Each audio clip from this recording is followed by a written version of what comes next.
top story tonight. President Donald Trump shakes up the debate over the government shutdown by suggesting Republican senators use the so-called nuclear option that would allow them to reopen the government with a simple majority, not requiring Democratic support.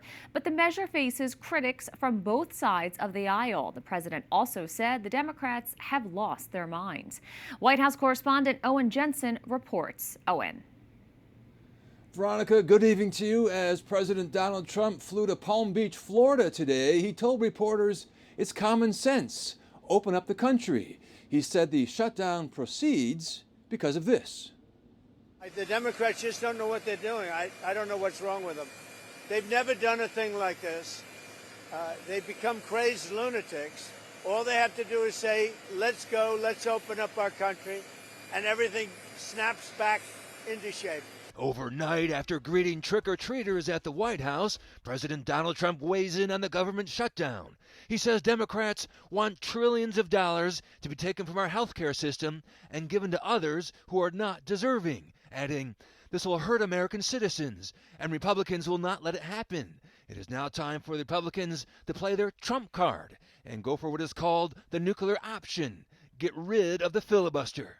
What the Democrats are doing right now is throwing a hissy fit because President Trump is so successful, and it needs to stop. The economic harm is real. It needs to stop. National Economic Council Director Kevin Hassett says the problems are only getting worse. And it's just terrible that they're putting people's lives at stake.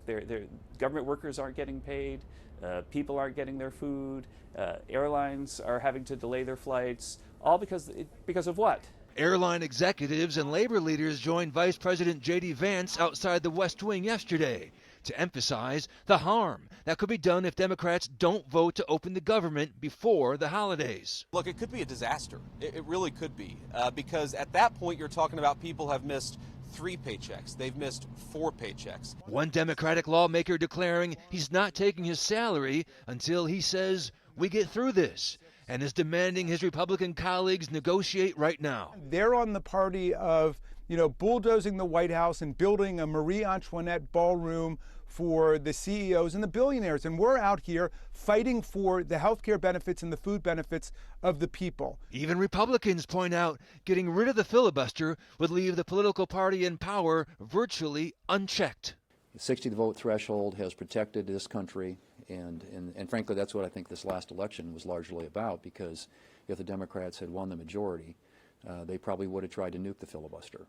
And then you'd have 4 new United States senators from Puerto Rico and the District of Columbia. You'd have a packed Supreme Court. You'd have abortion on demand. Now, tomorrow night, the president holds a MAGA dinner at Mar-a-Lago. Sunday, he returns here to Washington. And next week, one item on his schedule, he'll be meeting with the Hungarian Prime Minister. At the White House, Owen Jensen, EWTN News Nightly.